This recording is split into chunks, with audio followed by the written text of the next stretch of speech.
Hello student, last lecture में हमने discuss किया था सॉल्वेंसी रेशो पर। आज उससे रिलेटेड न्यूमेरिकल क्वेश्चन हम करने जा रहे हैं। यहाँ पर कुछ क्वेश्चन आपके सामने हैं। फर्स्ट क्वेश्चन में आपको करना है कैलकुलेट डेब्ट equity ratio from the following data. Information given in the question is total assets rupees 2 lakh, total debts rupees 1,20,000 and current liabilities is rupees 40,000। ये तीन इंफॉर्मेशन दी गई हैं जिसमें कि आपके सामने कुल संपत्तियां 2 लाख रुपए की, कुल डेब्ट्स जो दिए गए हैं वो 1,20,000 के और चालू दायित्व हैं 40,000 रुपए की। कैलकुलेट करना है डेब्ट्स इक्विटी रेशो। और आपको जैसे कि पिछले लेक्चर में बताए गए थे सभी रेशो के बारे में, तो यहाँ डेब्ट्स इक्विटी रेशो का फार्मूला है आपके सामने long terms debts upon share holder fund. आप देखिए क्वेश्चन में लॉन्ग टर्म डेब्ट्स इक्वल क्या होगा। तीन इंफॉर्मेशन हैं, इनके बेस पे long terms debts equal total debts minus current liability. Total debts here is given 1,20,000 and current liabilities is 40,000। So mean long term debts is 80,000, क्योंकि total debts दिया गया है जिसमें से करंट लायबिलिटी हमने लेस कर दी, तो लॉन्ग टर्म डेब्ट्स बचा है 80,000। And now is share holder funds. Share holder funds equal to total assets minus total debts. Total assets given rupees 2 lakh and total debts is 1,20,000। कुल संपत्तियों में से जो है टोटल डेब्ट्स माइनस कर दिए तो बचे शेयर होल्डर फंड्स जो कि रुपीज 80,000 है। अब आप देख रहे हैं आपके सामने डेब्ट्स इक्विटी रेशो के लिए हमें चाहिए लॉन्ग टर्म डेब्ट्स और share holder fund. Long term debts जो आपके सामने कैलकुलेट हो चुके हैं 80,000 और शेयर होल्डर फंड भी आ गए हैं 80,000। तो debts equity ratio equal to 80,000 upon 80,000 equal to 1, तो 1:1 इसका आ गया। तो क्लियर हो गया होगा ये क्वेश्चन आपका। और स्टूडेंट इस टाइप के क्वेश्चन आपके पेपर में 4 मार्क्स के आते हैं, लेकिन बीकॉम फाइनल में जैसे कि आपको पता है आपके पेपर ऑब्जेक्टिव आएंगे, टिक मार्क के होंगे, तो वहाँ इस टाइप के छोटे छोटे क्वेश्चन होंगे और उसमें आपके 4 आंसर दिए होंगे जो कैलकुलेट करके आपको टिक लगाना होगा। Now is a second question given share capital 15,000 equity share of ₹10 per each equal to 1,50,000। आपको इस क्वेश्चन में दिया गया है 15,000 समता अंश जो कि 10 रुपये प्रत्येक का है 1,50,000 के। जनरल रिजर्व जो कि 70,000 रुपये दिया गया है प्रॉफिट एंड लॉस अकाउंट जो कि ₹50,000 का दिया गया है। डिवेंचर्स 1,20,000 का दिया गया है। ट्रेड पेबल्स जिसको बीपी भी कहते हैं, बिल्स पेबल, जो कि ₹50,000 दिए गए हैं। And outstanding expenses 15,000। That's mean expenses due but not paid, it is our liability is 15,000। इन सब कैलकुलेशन आपके ये सब फिगर दी गई है और आपको एक बार फिर कैलकुलेट करना है डेब्ट्स इक्विटी रेशो। और अभी आपने देखा डेब्ट्स इक्विटी रेशो का फार्मूला आपके सामने, लॉन्ग टर्म्स डेब्ट एंड लॉन्ग टर्म और शेयर होल्डर फंड्स। इस क्वेश्चन में सबसे पहले आपको कैलकुलेट करना है लॉन्ग टर्म डेब्ट। और आप देख रहे आपकी इंफॉर्मेशन में debenture is only long term debts, debenture is only long term डेब्ट। So long term debts is 1,20,000 and now calculate is share holder fund. अब आपको शेयर होल्डर फंड्स कैलकुलेट करने हैं जिसमें कि शेयर कैपिटल, जनरल रिजर्व और profit को add किया जाएगा। बिकॉज शेयर होल्डर फंड में शेयर कैपिटल, जनरल रिजर्व और प्रॉफिट तीनों आते हैं। शेयर कैपिटल इज 1,50,000, ये ले ली। जनरल रिजर्व 70,000 ले लिए और प्रॉफिट 50,000 ये ले लिया, तो टोटल 270। आप देख रहे हैं शेयर होल्डर फंड 270 और long term debts is 120। So debts equity ratio 120/270 equal to 0.44:1। तो मैं समझता हूँ आपको ये रेशो क्लियर हो गया होगा।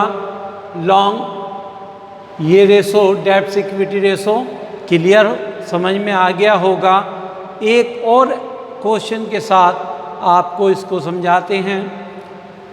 Here is information given, share capital ₹10 lakh, reserve and surplus 9 lakh, 12% debenture is 10 lakh, current liabilities is 2,50,000 and preliminary expense is 1,50,000 and long term debts आपको इसमें कैलकुलेट करना है एक बार फिर डेब्ट्स इक्विटी रेशो। और डेब्ट इक्विटी रेशो के लिए सबसे पहले हमें देखना है लॉन्ग टर्म डेब्ट। और आप देख रहे यहाँ पर एक बार फिर 12% debenture 10 lakh is long term debts. And now calculate again shareholder fund. In shareholder funds, number first is equity share capital जो कि 10 lakh rupees है। Reserve and surplus is also 9 lakh। ये दोनों जोड़ेंगे minus preliminary expenses, minus preliminary expenses is 1,50,000. So 70,50,000 is a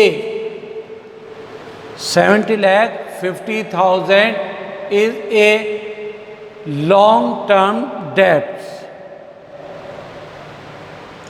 तो debts equity ratio अब आप calculate करेंगे जिसमें लॉन्ग टर्म डेब्ट्स आपका 10,000 आपके सामने है।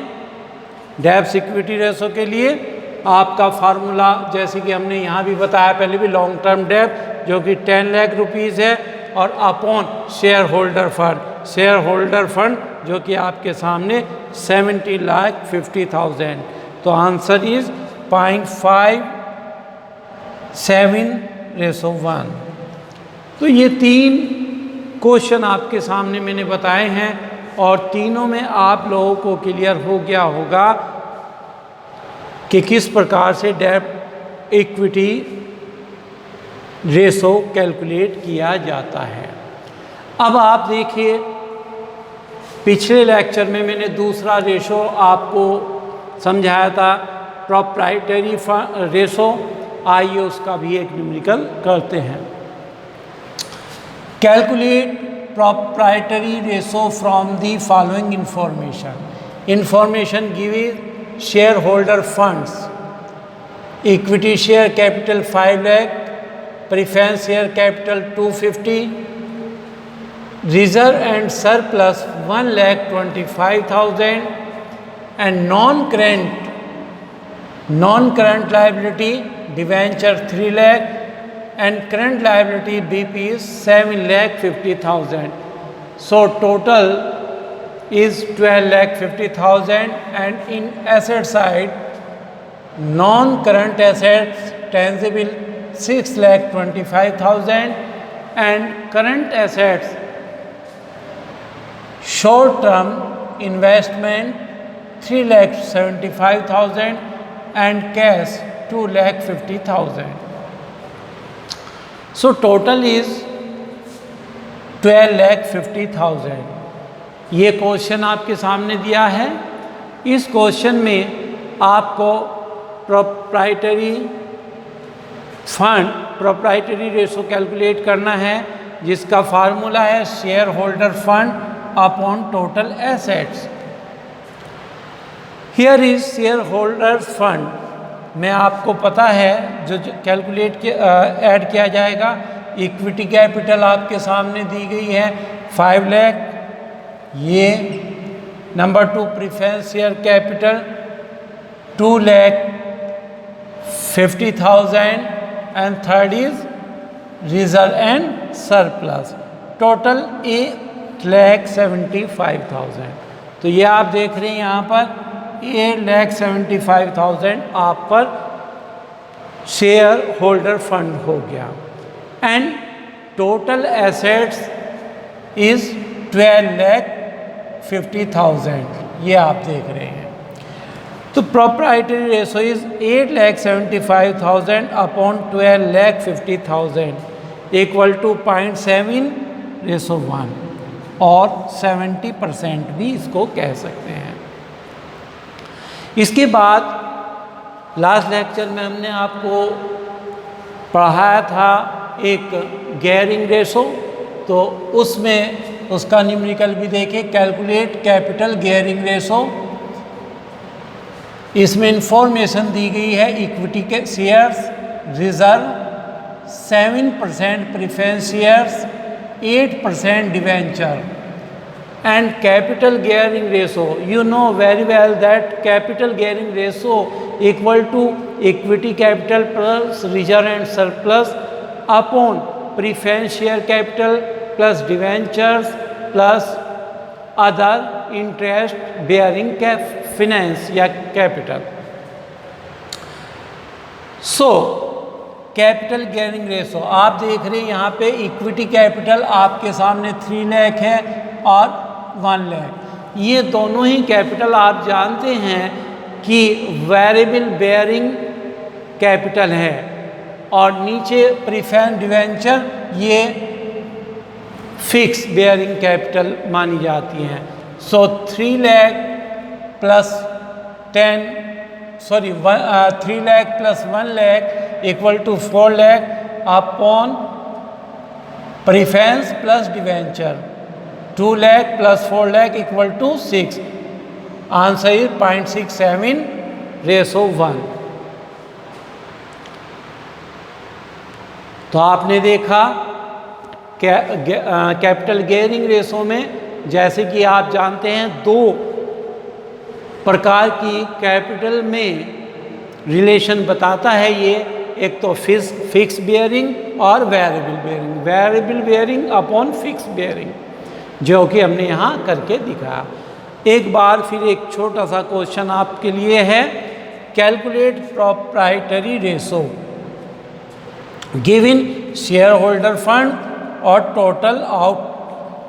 Total outside liability.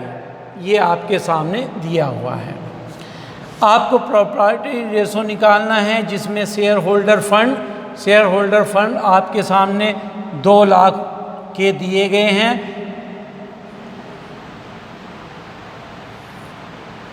Upon total assets, आप जानते हैं कि टोटल एसेट्स इक्वल जो हो जाएगी share holder funds plus total outside liability, इन दोनों का टोटल यदि कर दें तो ये एसेट्स के बराबर आ जाएंगे। तो यहाँ 2 lakh upon 2 lakh plus 3 lakh equal 2 lakh upon 5 lakh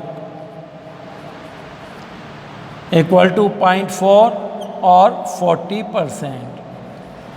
तो आपने देखा स्टूडेंट्स, ये जो आप लोगों को रेशो बताए गए थे, जिनकी थ्योरी बताई थी, उसके बाद रेशो बताए थे, इस लेक्चर में मैंने आपको उन सभी के न्यूमेरिकल क्वेश्चन बता दिए हैं। अब इसी तरीके के और न्यूमेरिकल क्वेश्चन की आप प्रैक्टिस करना, जो कोई प्रॉब्लम आपको रहती है वो मेरे से डिस्कस करना। Okay, thank you students.